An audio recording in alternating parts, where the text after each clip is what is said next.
Hi, and welcome to Travel Adventures with Island Girl and Sailing Adventures with Island Girl. Today we are in Chesapeake, Virginia, and guess what's happening here? Yes, this boat is sinking. This boat had been sitting here for a few months. I'm actually on the ICW, which is the Intercoastal Waterway that comes right through Virginia, and it comes through Chesapeake, ends up at Norfolk, and then empties out in the Chesapeake Bay. Well, sometimes if you have difficulties in your transit, you might tie up for a little bit, but it's normally at authorized dock areas or authorized pilings or piers. This is private property, and it's definitely an unauthorized area to tie up your boat. But this person tied up their boat here and it's been sitting here for months. Who knows if anyone's been checking on it.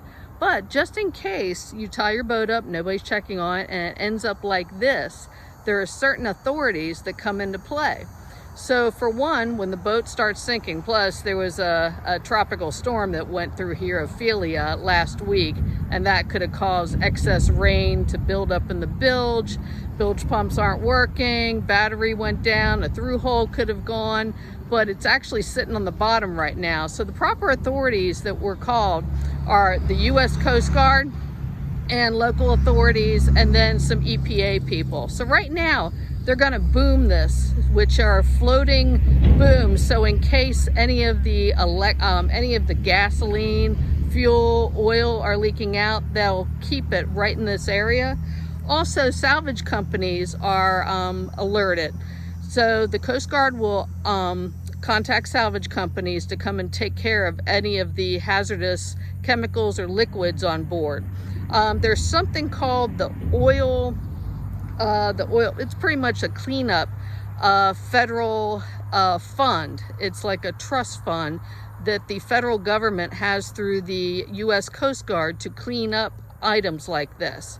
So they would have elected to get some funds from the federal program for oil spills, and this is what we're looking at today. So they'll salvage whatever they can off the boat, contact a salvage company, and start taking care of this. But this is considered a derelict boat.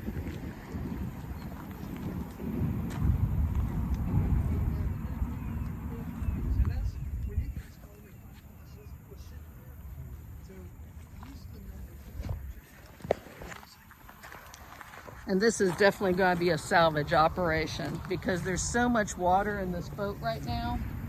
You can even see through there. It's also a wooden boat.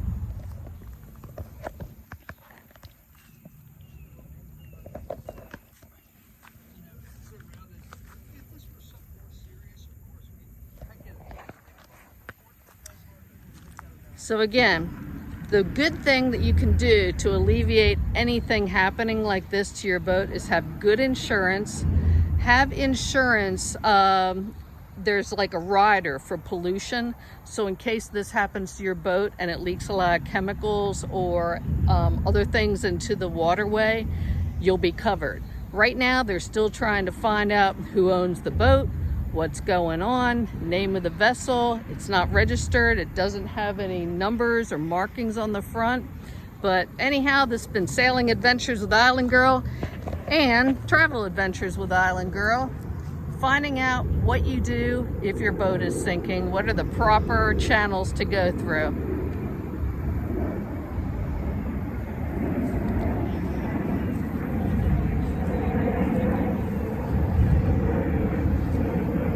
Yep, doesn't look like it's coming up anytime soon. Unfortunate, because this was a beautiful boat in its day, but always take care of your vessel. See you on the water.